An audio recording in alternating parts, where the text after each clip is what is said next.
Pumunta pala kami ng Dagupan para makapagpa-check up sa Villaflor Hospital at magpalabtis sa High Precision.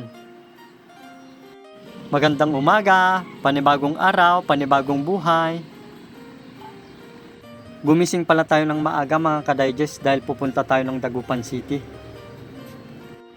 Rinidi ko na yung mga susuotin ko at maliligo na tayo. Bali magmumotor lang pala kami, kasama ko yung kapatid ko. 2 oras lang pala ang biyahe kapag nakamotor. 3 oras naman kapag nagbus ka. Diretso kasi kapag nakamotor ka at madaling isingit sa daan, lalo na kapag traffic. Dumaan pala kami ng gasoline station sa Dasol, sa Sintrom. Madami palang nagpapagasolina sa Sintrom. Bukod sa mura na ang gasolina nila, napakalinis pa ng CR nila at napakabango.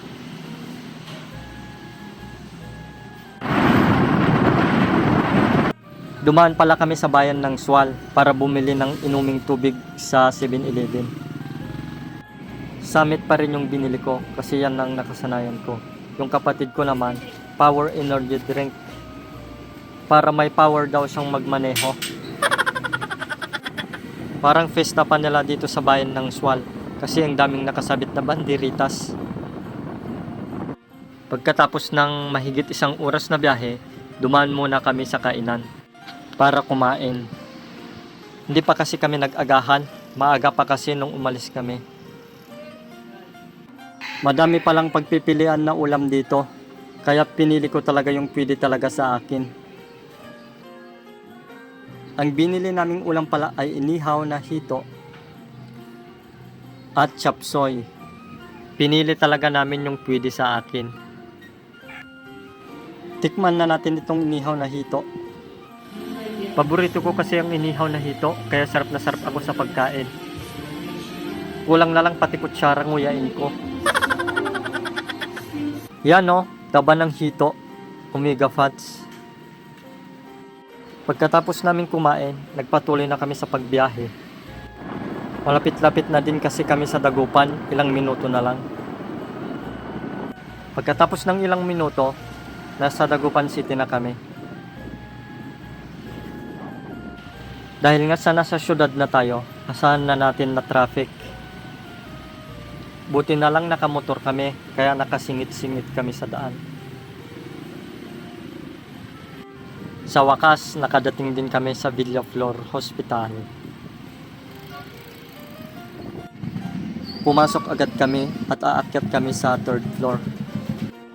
Nasa room 303 kasi yung pupuntahan namin. Pagdating namin, hinanap ko agad yung pangalan ng gastro. Pagpasok ko sa room, binigyan ako ng fill upan. Sobrang haba pala ng pila, pang 21 pa ako. Dapat mas inagahan pa namin nagbiyahe.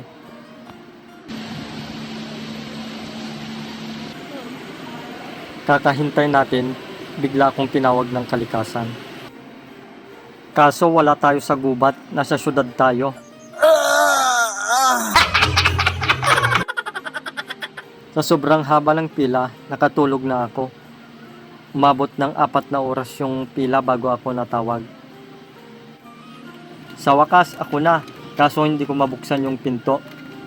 Pahila dapat, tinutulak ko kasi. Halatang probinsyano. Ang galing! Ang galing! Few minutes later. Sa wakas, natapos din ang check-up. Ayun, ganun pa rin. Hirap pa rin sa case ko. Rinisitahan lang ako ng pang-parasite. Subukan lang daw. Malay natin, baka gumaling. Sa sobrang tagal ng pila, hapon na kami nakalabas. Hindi na din kami nakapag-lunch. Sinubukan naming humabol sa High Precision kung bukas pa sila. Ayun, bukas pa naman sila. Kaso yung gagawing test sa akin, sa dumi kukunin. Kaya dudumi muna ako. Dahil nga sa dumumi na tayo kanina sa ospital, pipilitin pa rin nating dumumi. Kaso wala talaga, hindi na ako makadumi.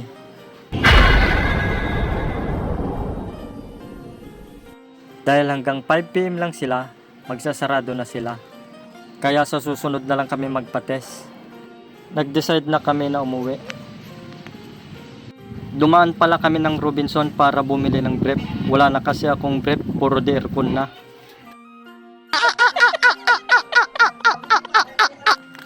Joke lang. Yung mga brief ko kasi dati, hindi na kasya sa akin. Pumayat na kasi ako. Kapag sinuot ko, kasya na buong katawan ko. Maganda sana yung Hanford, kaso ginto. Hindi kaya ng budget. Kaya dun na lang tayo sa mura. Ito na lang mura, naka 50% off pa. 9 na piraso sa isang bundle. Pagkatapos naming bumili, umuwi na kami. Paggabi na kasi. Dumaan na lang kami sa kainan. Lunch dinner na namin to. Pumili na kami ng pwesto namin. Sarap kumain dito, presko kasi. Tabi lang kasi ng palaisdaan. Ang binili naming ulam pala ay inihaw na hito ulit, paborito kasi, at special pinakbet.